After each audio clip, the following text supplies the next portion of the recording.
Her father called her the spare daughter in front of the court. The Alpha King left his throne for her. Some words stay with a person forever, not because they were said once, but because they were said in front of everyone, in a room full of people who were supposed to respect you, and nobody said a thing.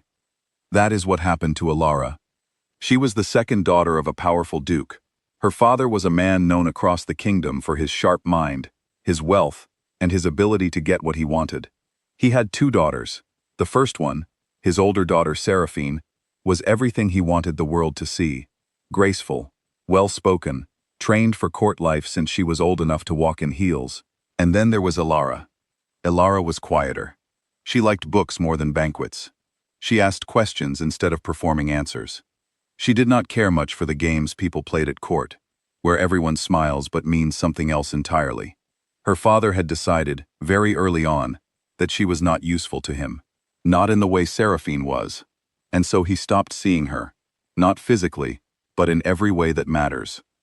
She grew up in that house, understanding one truth: she was second, always second. Not just in birth order, but in everything. The nicer dress went to Seraphine, the better tutor went to Seraphine. The warmer word, the prouder glance, the soft moments a father gives his child, all of it, always, Seraphine. Alara told herself it did not bother her. She told herself so many times she almost believed it. Then came the day of the royal court presentation. Once a year, the noble families of the kingdom were invited to the palace. It was a formal event, a great hall full of powerful people, the finest clothes, the most careful smiles. Families came to pay tribute to the king, to be seen, to be considered. It was the kind of event where reputations were built or broken in a single afternoon. Alara's father brought both daughters. He had dressed Seraphine in deep blue silk. Alara wore whatever was left. She stood slightly behind, as she always did, listening to the sound of the hall, the murmur of conversations, the clink of glasses, the polished laughter of people trying to impress each other. When the herald called the duke's name, her father stepped forward with Seraphine on his arm. He introduced her like a man presenting a gift: her accomplishments, her manners, her beauty, her readiness to serve the kingdom. The room responded warmly. People nodded, a few clapped, and then, from somewhere in the crowd, a nobleman asked about the second daughter, the young woman standing to the side. Her father turned. He looked at Alara the way you look at something you forgot to put away. And then, in a hall full of nobles, council members, courtiers, and the king himself seated on the throne, he said it: "Her? She is the spare, my heir's companion. Do not waste your considerations on her." A few people laughed.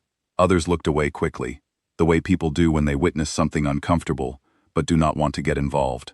Nobody corrected him. Nobody said a word in her defense. Alara did not cry.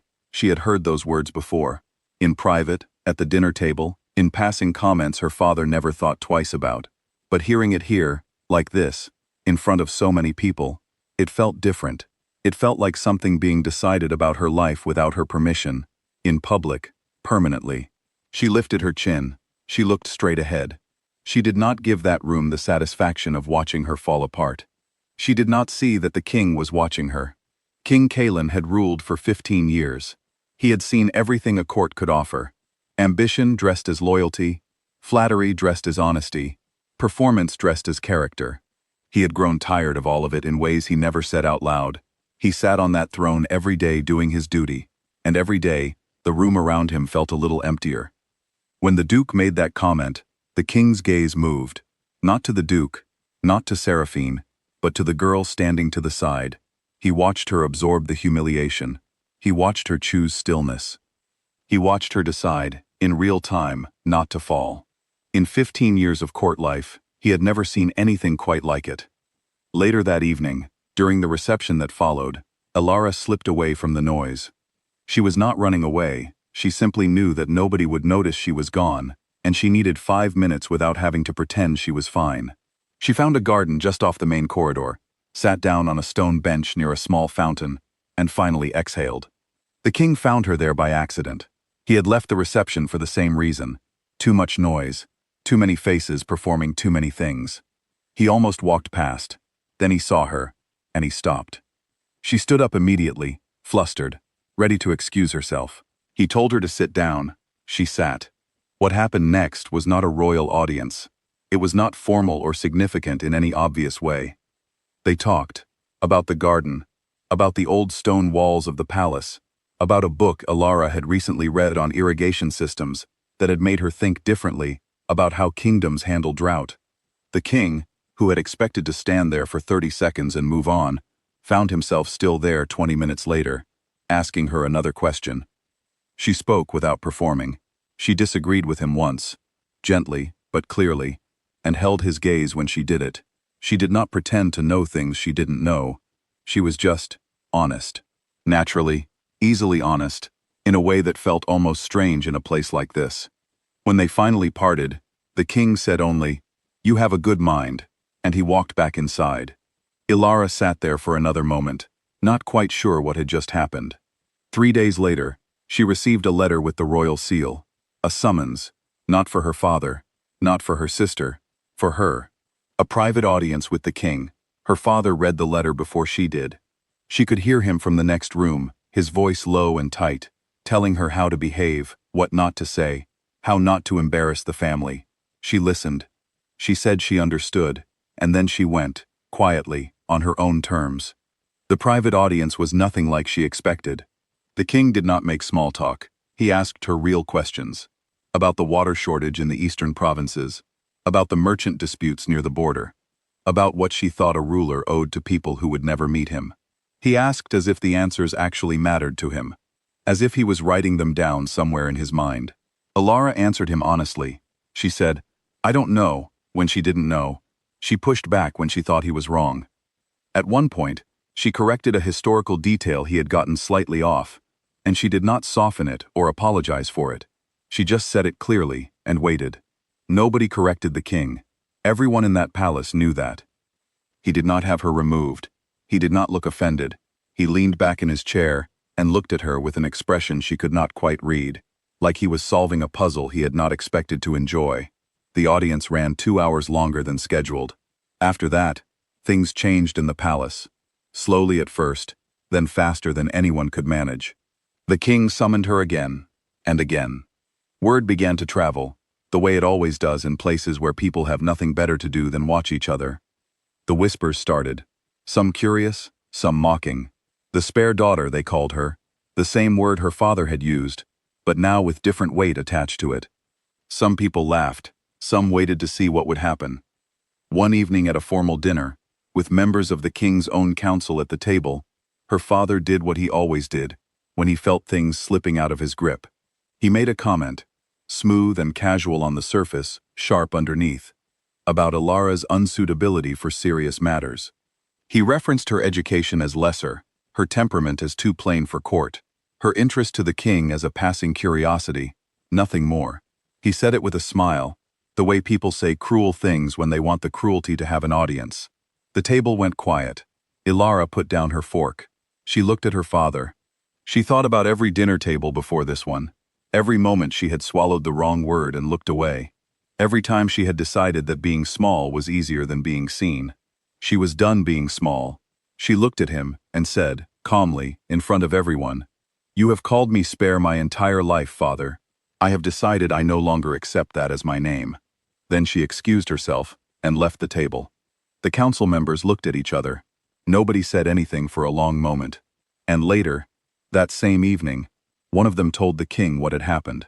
The king's face, according to the man who told him, showed nothing. Just that still, focused calm he was known for. But his hands, resting on the desk in front of him, went very quiet. And those who knew him well enough said that was the most dangerous kind of quiet he had. What followed was not dramatic. It was not a public confrontation. The king did not shout or make speeches. He simply moved, the way powerful people move when they have decided something. He quietly withdrew the duke's family from an upcoming trade council, a removal so precise and so understated that it took the duke 2 days to understand what it actually meant. And then the king sent a formal, written, public appointment, addressed to Alara Voss by name, citing her by her own ideas, inviting her to serve as a consultant to the palace's resource division. The letter was read aloud by a herald at court, as all formal appointments were. The same hall, The same people. The same marble walls that had echoed her father's laughter the first day. This time, the sound in that room was silence. Duke Aldrich Voss stood and listened to his daughter's name spoken with honor. He did not have a word to say. Seraphine, standing beside him, reached out quietly and took Alara's hand. Later, in private, just the two of them, the night before everything was made official, Seraphine finally said what she had never said in all those years. She told Alara she had been a coward, that she had seen everything and said nothing, that she was sorry. Alara held her sister's hands and told her they would begin from here. There was one evening, before the formal announcement, when the king and Alara sat together in that same garden where they had first really spoken. No council, no courtiers, no ceremony. He asked her, simply, directly, if she would stand beside him. Not because it helped the kingdom politically, not because it made any strategic sense, but because every single time she walked into a room, something in him settled. Because she had never once tried to impress him, and that had impressed him more than anything in 15 years of people trying. She was quiet for a long time. And then she asked him something nobody had ever asked a king. Did he understand what he was doing? Not for her sake, she knew what it meant for her, but for his. She wanted him to be certain, because she was not the kind of person who could undo things halfway through.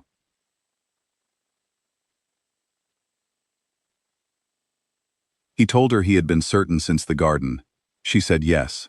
On the day of the ceremony, Alara stood in the royal hall, the same room where her father had once turned to look at her like an afterthought. She was not nervous. She was not performing confidence either. She was simply there, fully, in a way she had spent her whole life being told she was not allowed to be. The king stood beside her, and the people watching him, the council, the nobles, the courtiers who had whispered and waited, they understood something they had not quite seen from him before. He was not performing duty. He was exactly where he had chosen to be, without apology, without explanation. He had not left his throne for her. He had simply stopped pretending that the throne was the only thing worth having. And she, the girl who had been called Spare, the one her own father had dismissed in front of a room full of witnesses, stood in the center of that hall and let herself take up space. Real space. The kind that does not apologize for existing. She had always been enough. The world had just been too loud for her to hear it, until one man, the most powerful man in the kingdom, went quiet long enough to listen.